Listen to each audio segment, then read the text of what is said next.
ദാ ഇതിന്റെ പേരാണ് ജാപ്പി എന്നാണ് പറയാത്രേ ആസാമീസിൽ. നല്ല രസമുണ്ടല്ലേ.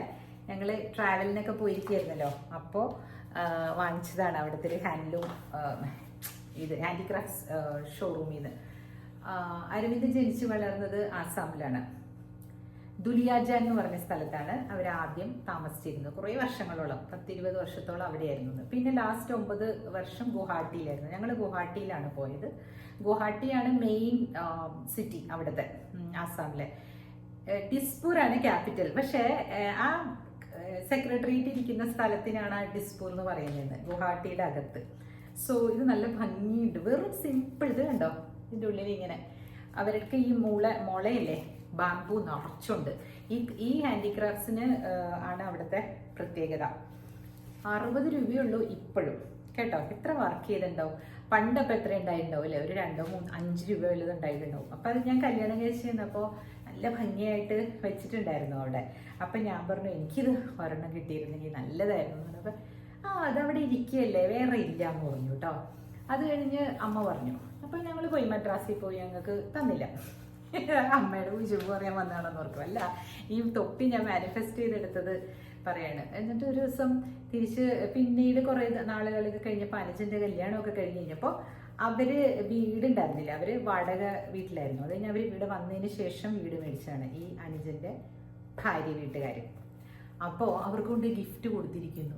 ഒന്ന് ആലോചിച്ച് നോക്കി, എനിക്ക് എന്ത് സങ്കടമായിന്ന് അറിയോ. അന്ന് ചെറിയ കുട്ടിയല്ലേ, 10-25 വയസ്സ് 26 വയസ്സേ ഉള്ളൂ ആ സമയത്തൊക്കെ. എന്നിട്ട് ഞാൻ ഒന്നും പറയും എനിക്ക് ഇതൊരെണ്ണം വേണം എന്ന് കിട്ടാൻ എത്ര വർഷം എടുത്തു. നമ്മൾ ആഗ്രഹിച്ച കയ്യിൽ വരും, പക്ഷെ എത്ര വർഷം എടുത്തു അല്ലേ. അതപ്പോൾ ഇവിടെ കൊണ്ടുവന്ന് ഇവിടെ ഇങ്ങനെ വെക്കാൻ വേണ്ടിയിട്ടാണ്. എന്തായാലും അതിൻ്റെ ഒരു കഥ പറയാമെന്ന് ഓർത്തു. ചില കഥകളൊക്കെ നമ്മൾ തുറന്ന് പറയേണ്ടി വരും സുഹൃത്തുക്കളെ. ആർക്ക് ദണ്ണം തോന്നിയാലും കാര്യമില്ല.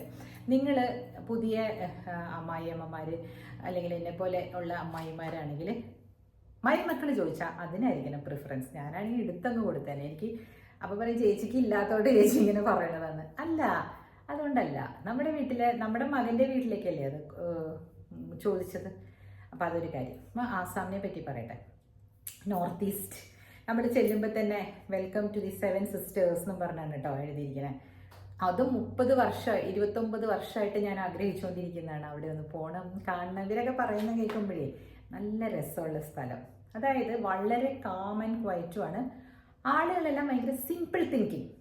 ഒരു ക്രൂക്കഡ്നെസ് തോന്നിയില്ല കേട്ടോ. നമ്മൾ ആദ്യമായിട്ട് കാണുകയാണ്. എന്നാലും ഒരു വില്ലേജിഷ് ആൾക്കാരില്ലേ, വളരെ നൈവായിട്ടുള്ള, നമ്മൾ പറയില്ലേ അയ്യോ വളരെ നിർമ്മലതയുള്ള ആൾക്കാരെന്ന്, അങ്ങനത്തെ ആളുകൾ. അപ്പോൾ അവരുടെ എൻജിനീയറിംഗ് കോളേജിലെ അലുമിനൈ മീറ്റപ്പ് ഒക്കെ വെച്ച് ഞങ്ങൾക്ക് വേണ്ടിയിട്ട് മൺഡേ ആയിരുന്നു. ഞങ്ങൾ ചെന്നത് സാറ്റർഡേ ആയിരുന്നു. അപ്പോൾ സൺഡേ അവർക്ക് എന്തോ എല്ലാവരും റിലാക്സ് ചെയ്യട്ടെ, മൺഡേ ഈവനിങ് ഞങ്ങൾ കുറച്ച് നേരത്തെ ഇറങ്ങി വന്നോളാന്ന് പറഞ്ഞു. എല്ലാവരും വന്നു. ഏതൊക്കെയോ ദൂര സ്ഥലത്തുനിന്ന് ഉള്ള ആളുകളൊക്കെ വന്നു. അരവിന്ദിൻ്റെ പ്രായമുള്ളവർ, അവരൊക്കെ ഹൈ പോസ്റ്റിലാണ് ഇരിക്കുന്നത്. അതൊക്കെ വിട്ടിട്ട് അവർ അത്രയും ദൂരം 4 hours 5 hours ഒക്കെ ട്രാവൽ ചെയ്തിട്ട് ബൈ റോഡൊക്കെ വന്ന ആളുകളൊക്കെ ഉണ്ട്.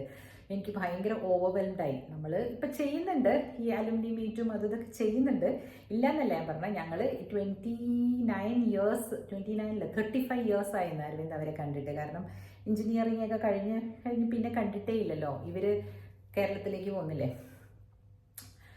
ഞാൻ എന്തുകൊണ്ടാണ് വീഡിയോസ് ഇടാതിരുന്നതെന്ന് വെച്ചാൽ ഈ ട്രാവലൊക്കെ കഴിഞ്ഞ് വന്നതിന് ശേഷം നമ്മൾ ആസാമിൽ നിന്ന് ഇങ്ങോട്ട് തന്നെയാണ് പോകുന്നത്. കൊൽക്കട്ടയിൽ വന്ന് കൊൽക്കട്ടയിലും കുറച്ച് കറങ്ങി കുറച്ച് ഷോപ്പിംഗ് ഒക്കെ ചെയ്ത് ബംഗാൾ കോട്ടൺ സാരീസൊക്കെ വാങ്ങിച്ചു.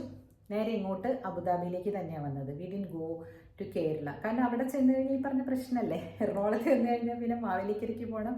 ഇതെല്ലാത്തിനുമുള്ള ആരോഗ്യം ഇപ്പം എനിക്കില്ല.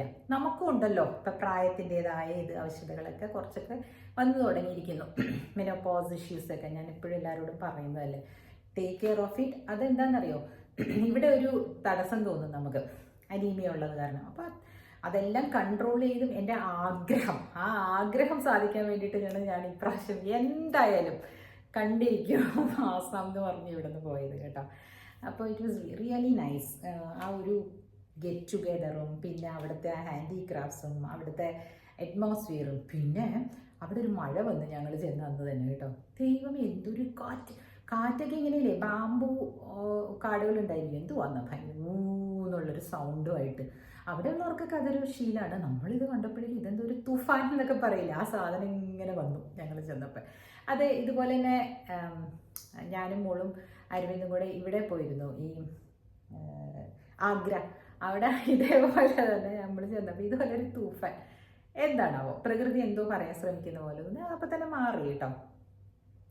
അപ്പം മോള് പറയായിരുന്നു, മോള് വരുമ്പോൾ എന്തത് തൂഫാൻ ഇങ്ങനെ വന്നേന്ന്. ഞങ്ങൾ ഇവിടെ പോയപ്പോഴും അങ്ങനെ ഒരു തൂഫാൻ വന്നു എന്തോ, എനിക്ക് അതിനെപ്പറ്റി അറിയില്ല. പക്ഷെ എപ്പോഴും അരയെന്ന് പറയും ഞാൻ ചെല്ലുന്നിടത്തൊക്കെ മഴയും വരുമെന്ന് പറയും, ഞാനല്ല അരയെന്ന് ചെല്ലുന്നിടത്ത്. അങ്ങനെ ഞങ്ങൾ ഒരു കുഞ്ഞ് സൗഹൃദ കൂട്ടായ്മയൊക്കെ ചെയ്തിട്ട് വന്നു. ഈ സൗഹൃദ കൂട്ടായ്മയെ പറ്റി ആദ്യം പറഞ്ഞെന്താണെന്ന് വെച്ചാൽ ഗുഡ്, വെരി ഗുഡ്, നല്ല ഫീലിംഗ് ആണ്, എല്ലാമാണ്. But let me tell you, കുറച്ച് നാളുകളായിട്ട് കേരളത്തിലുള്ള സൗഹൃദ കൂട്ടായ്മകൾ വഴിതെറ്റിപ്പോകുന്നുണ്ട്. എന്തുകൊണ്ടാണ് അങ്ങനെ വഴിതെറ്റുന്നത്? കാരണം ഞാൻ പറയാം.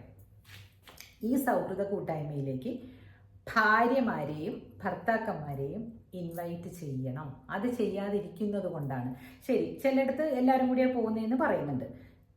അപ്പോൾ നമ്മൾ അത്ര ബന്ധിയല്ലാത്ത ഒരു സൗഹൃദം അങ്ങോട്ട് ഭാര്യയും വേറൊരാളും തമ്മിൽ കണ്ടു കഴിഞ്ഞാൽ ശ്രദ്ധിക്കേണ്ടതാണ്. കാരണം വീട്ടിൽ കുഞ്ഞുങ്ങളുണ്ട്. ചില സ്ത്രീകൾക്ക് മനസ്സിൽ വെച്ചിട്ട് പെരുമാറാൻ അറിയാം. എന്തുകൊണ്ടാണ് അവരങ്ങനെ ചെയ്യുന്നതെന്ന് ചോദിച്ചാൽ എന്തെങ്കിലും ടോക്സിക് പാരൻറ്റിങ് ഉണ്ടായി കാണും.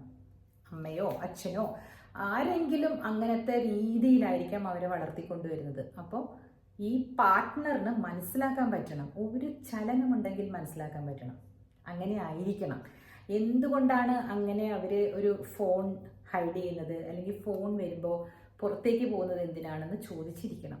അതെന്തിനാണ്, എൻ്റെ മുമ്പിൽ ഇരുന്ന് എടുക്കാമല്ലോ എന്ന് ചോദിക്കണം. ഇന്നയാൾ വിളിച്ചതാണെങ്കിൽ അതെന്തിനാണ് വിളിച്ചത്, എന്തുകൊണ്ടാണ് നിങ്ങൾ അങ്ങോട്ട് പോയതെന്ന് ചോദിക്കണം. അത് ചോദിക്കാതെ ഇരുന്നുകൊണ്ടാണ് ഈ ഒരു ക്ലാസ്മേറ്റ്സ് എന്ന് പറഞ്ഞ സിനിമ വന്നേ പിന്നെയാണ് ഈ വേഷം കെട്ട് മുഴുവനും തുടങ്ങിയത്.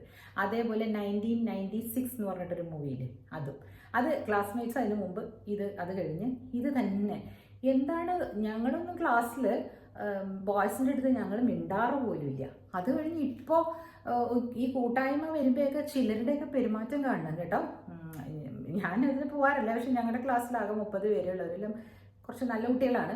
പക്ഷെ 1-2 പേര് ഈ ബോയ്സിൻ്റെ അടുത്ത് പോയിട്ട് ഇങ്ങനെ അങ്ങ് വീഴുക. ബോയ്സ് എന്ന് പറഞ്ഞാൽ ഇല്ല, 52, 53 വയസ്സായ ആളുകളെയാണ് ഞാൻ പറയുന്നത്. അവരുടെ വീട്ടിൽ അവരുടെ ഭാര്യമാരുണ്ട്, അവർ അത്രയും ക്ലോസ് നീറ്റായിട്ട് വരുന്നവരുടെ അടുത്തേക്ക് എന്തിനാണ് ഈ ഒരു ഡിസ്റ്റൻസ് വിട്ട് സംസാരിച്ചാൽ പോരെ, അവരുടെ വയറിലൊക്കെ പിടിച്ചിട്ട് ഹഗ് ചെയ്യുക ഒരു സ്ത്രീ.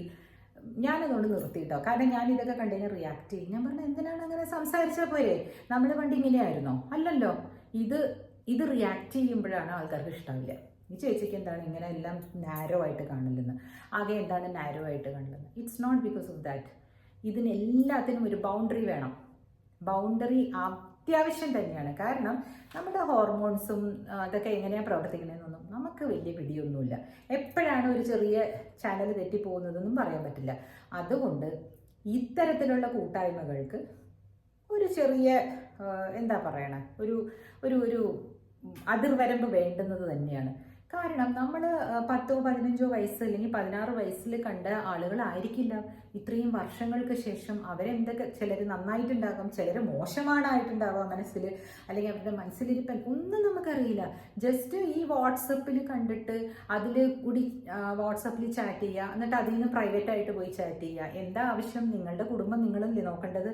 കുട്ടികളുണ്ട്, ഭർത്താവുണ്ട്, അല്ലെങ്കിൽ ഭാര്യയുണ്ട്, മക്കളുണ്ട് എന്നുള്ള ചിന്തകളില്ലാതെ ആളുകൾ മുന്നോട്ട് പോകുന്നതുണ്ടല്ലോ, അത് നിങ്ങൾക്ക് തന്നെയല്ലേ ഒരു നാണക്കേട്. എന്തിനാണ് ഇങ്ങനത്തെ കൂട്ടായ്മകളിലേക്ക് പോകുന്നത്? ബിക്കോസ് എന്താണെന്ന് വെച്ചാൽ ഈ 10-20 വർഷം കൊണ്ട് വളരെയധികം കഷ്ടപ്പെടുന്ന സ്ത്രീകളുണ്ടാകാം, ചിലപ്പോൾ ദാമ്പത്യത്തിൽ ശരിയായിട്ടുള്ള രീതിയിൽ മുന്നോട്ട് പോകാത്ത പുരുഷന്മാരുണ്ടാകും. അപ്പോൾ അവർക്ക് പഴയ ഒരു ക്ലിക്ക് വരുമ്പോൾ അവർ വിചാരിക്കുന്നു, ഓ അവൈലബിൾ ആണല്ലോ, എന്നാൽ നമുക്കൊന്ന് നോക്കിയേക്കാം. Don't think like that. Because എത്ര വന്നാലും നിങ്ങളുടെ കുടുംബം, നിങ്ങളുടെ ചോരയിൽ പിറന്ന മക്കൾ, അതൊരിക്കലും മറക്കാൻ പാടില്ല ആരും. ഇപ്പം ഞാൻ പറഞ്ഞ ആ കൂട്ടായ്മയിൽ പോയിട്ട് നമ്മൾ വന്നു, ഹലോ പറഞ്ഞു, ബായ് പറഞ്ഞു, അത്രയേ ഉള്ളൂ. അതിൽ കൂടുതലായിട്ട് പോകുമ്പോൾ ഞാൻ ശ്രദ്ധിച്ചിരിക്കും. അതിൽ ഞാൻ ചോദിച്ചുമിരിക്കും, എന്താണ് ഇതിൻ്റെ ആവശ്യമുള്ളത്? നമ്മുടെ വിലപ്പെട്ട എനർജിയും സമയവും നമ്മൾ പാരലലായിട്ട് ചെയ്യാതിരിക്കുക. പണവും നഷ്ടം വരും, മനസ്സമാധാനവും നഷ്ടം വരും, നമ്മൾ ചെയ്യുന്നത് തെറ്റാണെന്നുള്ള കുറ്റബോധം കൊണ്ട് നമുക്ക് ഉറക്കവും നഷ്ടം വരും. അപ്പോൾ അത് നമ്മുടെ ആരോഗ്യത്തെ ബാധിക്കും. ശരിയല്ലേ? ഒരു ലോ പോയിന്റും കൂടെ പറയാം. ഇത് കണ്ടുപിടിച്ച ഭാര്യയ്ക്ക് തോന്നുകയാണ് വേണ്ട, ഇത് ഞാനങ്ങ് വിട്ടിട്ടങ്ങ് പോയേക്കാന്ന് വിചാരിച്ചാൽ ഇതെല്ലാം കൂടെ പെറുക്കി കൂട്ടി എടുത്ത് നിങ്ങൾക്ക് എഗൻസ്റ്റ് ആയിട്ടൊരു കേസും കൊടുത്ത് അവർ ഇത്രയും വർഷത്തെ എനിക്ക് ജീവനാംശം വേണം എന്ന് പറഞ്ഞാൽ എന്തുമാത്രം മാനനഷ്ടമായിരിക്കും. നിങ്ങൾക്ക് അങ്ങനെ ഒരു ഉദ്ദേശമേ ഉണ്ടാവില്ല ആണുങ്ങൾക്ക്. അതേപോലെ തന്നെ പെണ്ണുങ്ങളും ഭർത്താവ് കണ്ടുപിടിച്ച് കഴിഞ്ഞിട്ട് നീ പോയിക്കോ, ഇതിൻ്റെ അകത്ത് എനിക്ക് യാതൊരു ഇടപാടും വേണ്ടെന്ന് പറഞ്ഞാൽ എന്ത് ചെയ്യും? ചിലപ്പോൾ നിങ്ങൾ വെറുതെ ചാറ്റ് ചെയ്തതായിരിക്കും സമയം കളയാൻ വേണ്ടി. അതുകൊണ്ട് എല്ലാവരും മനസ്സിൽ വെച്ചോളൂ, ഇത് ഡിവോഴ്സിനുള്ളൊരു ഗ്രൗണ്ടാണ്. അത് എല്ലാവരും ചോദിക്കാതെ എന്താ എങ്ങനെയാവണം ചാറ്റ് ചെയ്ത ഡിവോഴ്സ് ആവുന്നത്? അതിൻ്റെ ഉള്ളിലുള്ള ചാറ്റ് റിപ്പോർട്ടൊക്കെ ജഡ്ജിന് വായിച്ചു നോക്കുമ്പോൾ മനസ്സിലാവൂലേ ഇത് ചീറ്റിംഗ് ആണോ എന്നുള്ളത്? ഇല്ലേ? അഡൾട്ടറിയുടെ പരിധിയിലേക്ക് കൊണ്ടുവരാനൊക്കെ പറ്റുമോ? അത് ചിലപ്പോൾ പരിധി വിട്ട് ഒരു 1 നൈറ്റ് സ്റ്റാൻഡിനൊക്കെ പോയിട്ടുണ്ടെങ്കിലും പറയാൻ പറ്റില്ല. ജോലിക്ക് പോവാണെന്നും പറഞ്ഞ് ഇറങ്ങിപ്പോയിട്ട് വേറെ വല്ലയിടത്തും പോയാലോ? സോ ഇതെല്ലാം സൂക്ഷിക്കണം. നിങ്ങൾക്ക് അതുകൊണ്ട് യാതൊരു ബെനിഫിറ്റും ഉണ്ടാകാൻ പോകുന്നില്ല ജീവിതത്തിൽ. ജീവിതം താഴോട്ട് പോവുകയുള്ളൂ. ബിക്കോസ് ഇവർ ഈ ഹസ്ബൻഡിനെ ചീറ്റ് ചെയ്തിട്ടാണ് വരുന്നതെങ്കിൽ ഒന്ന് ആലോചിച്ച് നോക്കുക. അപ്പോൾ അവരുടെ മനംനില എങ്ങനെയായിരുന്നിരിക്കും ഹസ്ബൻഡിൻ്റെ കൂടെ നിന്ന്? അല്ലെങ്കിൽ നിങ്ങളുടെ ഭാര്യയെ ചീറ്റ് ചെയ്തിട്ട് വരുന്ന ആളല്ലേ? രണ്ടുപേരും കുറച്ച് കഴിയുമ്പോൾ അടിയാവും എന്നുള്ളത് ഉറപ്പാണ്. എവിടെയെങ്കിലും ഒന്ന് കാണിച്ചു തരാമോ നന്നായിട്ട് പോകുന്നത്? ഇങ്ങനത്തെയുള്ള പാരലൽ ബന്ധങ്ങൾ ഒന്നുമില്ലെങ്കിൽ അടിയിൽ അല്ലെങ്കിൽ കൊലപാതകത്തിലേക്കാണ് കലാശിക്കുന്നത്. കുറച്ച് വിദ്യാഭ്യാസമുള്ളവരൊന്നും അതിലേക്ക് ഇറങ്ങി പുറപ്പെടുന്നില്ല എന്നാണ് എൻ്റെ വിശ്വാസം. പക്ഷേ ഇത് വിദ്യാഭ്യാസവും വിവരവും തമ്മിൽ യാതൊരു ബന്ധമില്ലാത്ത ലോകമാണ്. അതുകൊണ്ടാണ് ഹൂവർ ഇറ്റ് ഈസ്, വിദ്യാഭ്യാസം അവിടെ വച്ചോട്ടെ, ഇനിയിപ്പോൾ അത് പറഞ്ഞുകൊണ്ട് വിചാരിക്കണ്ട. But still I am telling you, ഇതിനെല്ലാത്തിനും ഒരു ബൗണ്ടറി വെച്ചിട്ട് വേണം നമ്മൾ ജീവിക്കാനായിട്ട്, കേട്ടോ. അപ്പോൾ അടുത്ത കഥയായിട്ട് ഇനി ഞാൻ നാളെ വരാം. സോറി, 3-4 ദിവസമായിട്ട് ഞാൻ ഷോർട്സ് തന്നെ ഇട്ടുകൊണ്ടിരുന്നത്. എൻ്റെ അടുത്തൊരു വീട്ടുകാരുണ്ട്, ചേച്ചി ഷോർട്സ് ഇട്ട് പറ്റിക്കില്ലേന്ന്. ഇതേ 11-12 മിനിറ്റ് കൂടുതൽ സംസാരിച്ചാൽ ആരും കേൾക്കുകയുമില്ല. അതുകൊണ്ടാണ് കേട്ടോ. സോ ലോ പോയിന്റും ഓർത്ത് വെക്കണം. Adultery is A ground four divorce ഇപ്പോഴും, കേട്ടോ. അറസ്റ്റ് ചെയ്യാൻ പറ്റൂല എന്നേ ഉള്ളൂ. പക്ഷേ വേറെ ഉണ്ട്, ഒരു BNS വന്നിട്ടുണ്ടല്ലോ, അതിലും പറയുന്നുണ്ട് നിങ്ങൾ വിവാഹമോചനം നേടാതെ വേറൊരു സ്ത്രീയെ കല്യാണം കഴിച്ചു കഴിഞ്ഞാൽ 7 വർഷത്തോളം ഇത് കിട്ടും, എന്താ പറയുന്ന ഇംപ്രിസൺമെൻറ്റ് കിട്ടും. അപ്പോൾ അതൊക്കെ ഓർത്ത് വെച്ചോളൂ. കല്യാണം കഴിക്കാൻ പറ്റില്ല, നിങ്ങൾ കല്യാണമേ കഴിച്ചിട്ടില്ല, ഞാൻ ബോംബെയിൽ ജീവിക്കുകയാണ് അതുകൊണ്ട് കല്യാണമേ കഴിച്ചിട്ടില്ല എന്നും പറഞ്ഞ് നിങ്ങൾ അവിടെ പോയി കള്ള അഫിഡാവിറ്റ് കൊടുത്തൊക്കെ കഴിക്കാൻ നോക്കിയിട്ടുണ്ടെങ്കിൽ കൂടുതൽ പ്രശ്നങ്ങളിലേക്കാകും, കേട്ടോ.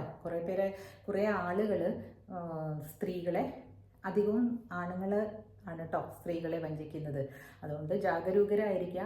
ജീവിതം ഒരു ചെറിയ നൂൽപാലത്തിലൂടെയാണ് എപ്പോഴും പോകുന്നത്. നിയമപരിരക്ഷയൊക്കെ ഉണ്ട്, പക്ഷെ അതിനകത്തൊക്കെ പോയി എടുക്കാനുള്ള ഫിനാൻഷ്യൽ എന്താ പറയുക കരുത്തും സ്ത്രീകളെ ആർജിച്ചു വെച്ചിരിക്കണം. ഓക്കെ, നെഗറ്റീവ് പറയുന്നു എന്നല്ല, ഇതെല്ലാം വന്നിട്ട് ദിസ് ഇസ് ലൈഫ്. ബ്രണ്ടായിട്ട് ലൈഫിനെ കാണുക. ഇമോഷണലായിട്ട് മാത്രം കണ്ടാൽ നമുക്ക് അക്കടി പറ്റും. അതേപോലെ തന്നെയാണ് ഞാൻ ചില കാര്യങ്ങൾ ഞാനിപ്പോൾ വിളിച്ചു പറഞ്ഞില്ലേ, ദാറ്റ്സ് നോട്ട് ഫെയർ. എനിക്ക് അത് ചോദിച്ചിട്ട് എൻ്റെ തൊപ്പി ചോദിച്ചിട്ട് തരാതിരുന്ന അമ്മ ചെയ്തത് തെറ്റ് തന്നെയാണ്. അതുകൊണ്ട് ഞാൻ വിളിച്ചു പറയുന്നു. ചെയ്യാമെങ്കിൽ പറയുകയും ചെയ്യാം, അല്ലേ? ചിയേഴ്സ്. അത് വരട്ടോ.